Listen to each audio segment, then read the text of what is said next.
In the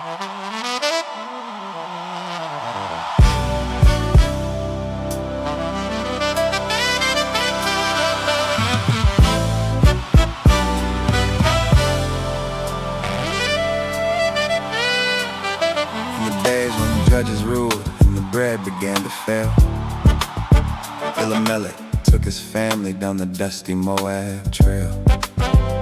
Naomi was his wife, with their sons, a hopeful pair. But death came to the father and left a burden there. Mahlon and Chilion took wives of Moab's daughter. For 10 years passed in silence by the salt and by the water. The sons they passed away too, in the shadow of the grave, leaving 3 lone women with a soul they had to save. Naomi heard the news that the Lord had visited his own, giving food to Bethlehem, where the harvest seeds were sown. She told her daughters-in-law, go back to your mother's door. May the Lord deal kindly with you as you've done for those no more. Orpah kissed her mother and she turned back to her guys, but Ruth clung to Naomi through the heavy, lonely eyes. Don't urge me to leave you or to turn my back and flee. Where you go, I will go, for your heart belongs to me.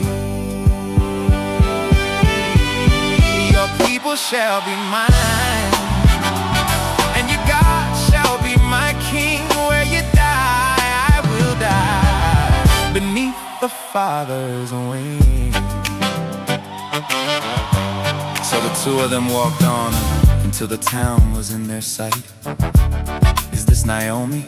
Cried the crowds within the morning light.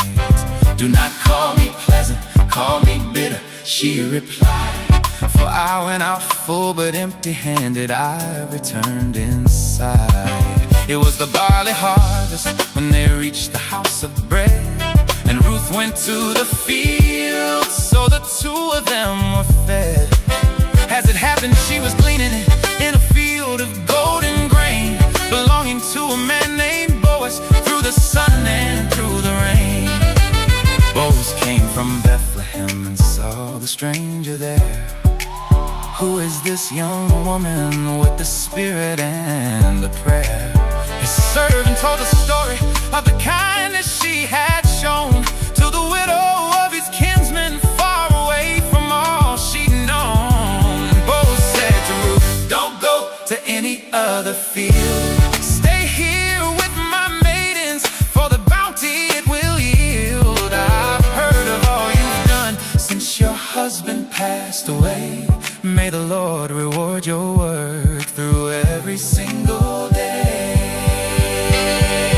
She bowed down to the ground and she wondered at the grace given to a foreigner in such a holy place. At mealtime he invited her to sit and eat the bread, and he dipped it in the vinegar until the girl was fed. He told his men to pull some stalks and leave them in her way. So she gathered up an ephah by the closing of the day.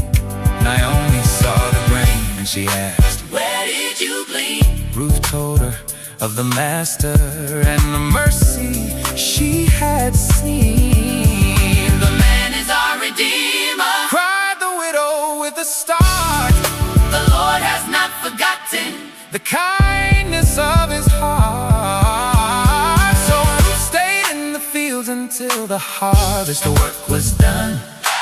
Underneath the summer heat and the glowing of the sun, then she went down to the floor at her mother's own command to ask for the protection of the master of the land. Boaz took her as his wife before the